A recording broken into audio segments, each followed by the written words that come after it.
Je m'appelle Muriel Berambella, je suis conseillère en développement communautaire dans l'équipe de développement social de l'arrondissement du Plateau-Mont-Royal.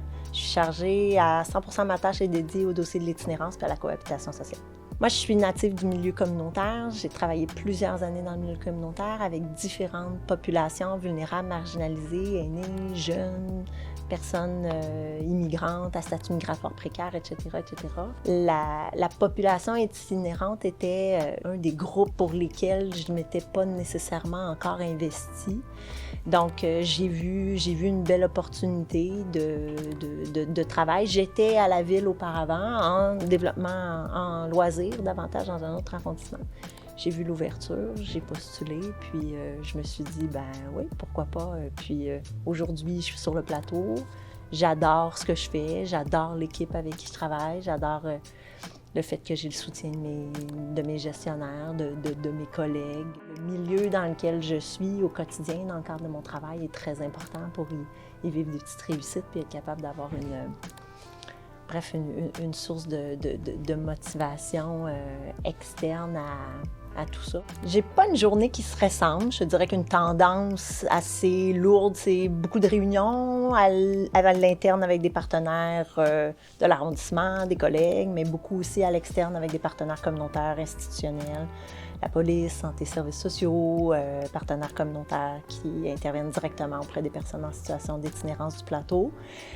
Travaille aussi auprès de la population logée, donc on a des intervenants en cohabitation sociale également qui travaillent en partenariat avec nous.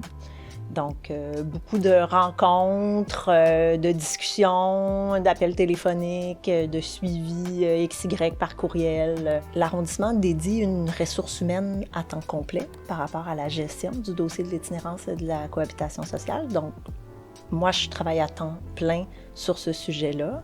Je suis aussi avec une agente en développement social qui a 50% de sa tâche qui est allouée au soutien de mes actions dans le cadre à l'arrondissement. Puis on a mes deux gestionnaires aussi qui sont impliqués régulièrement, voire quotidiennement dans les dossiers. Donc, il y a des ressources humaines qui sont dédiées à ces enjeux-là sur le plateau, dans l'équipe de développement social. On a aussi soutenu le déploiement de l'équipe mobile de médiation et d'intervention sociale, les MIS, sur le plateau Mont-Royal.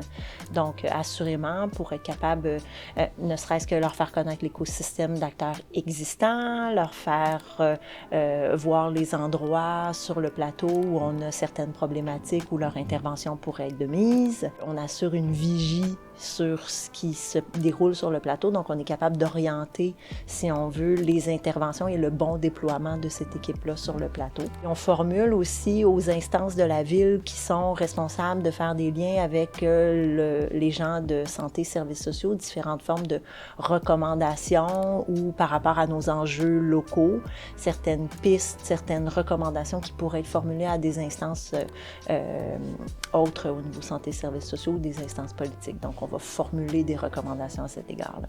Je suis beaucoup réseautée avec l'externe, mais je suis réseautée à l'interne aussi. Avec les autres unités d'affaires de l'arrondissement, j'ai une très belle collaboration avec l'équipe des travaux publics, que ce soit avec les parcs, la voirie, l'équipe des communications. C'est une problématique qui est complexe, c'est une problématique qui demande l'intervention de différents acteurs. Moi, toute seule, je ne peux pas régler, je peux mitiger certains enjeux, mais j'ai besoin du soutien de mes collègues à l'interne, de mes partenaires à l'externe aussi. Donc, c'est vraiment un travail d'équipe. Qu'est-ce que tu aimes de ton travail? Les relations humaines et le fait de prendre le temps d'apprendre à connaître mes partenaires, comment ils travaillent auprès des gens, c'est quoi les enjeux. Mes collègues à l'interne aussi, je veux dire, nécessairement, quand je parle à des contremaîtres parcs qui sont à coordonner des équipes de col bleu qui, dans le cadre de leur travail, sont parfois confrontés à des réalités liées à l'itinérance qui ne sont pas nécessairement faciles, bien, c'est important de prendre conscience de tout ça. On a un réel souhait de favoriser l'inclusion des personnes les plus vulnérables et marginalisées de notre arrondissement. Il ne faut pas l'oublier, les personnes en situation d'itinérance, ce sont des citoyens à part entière.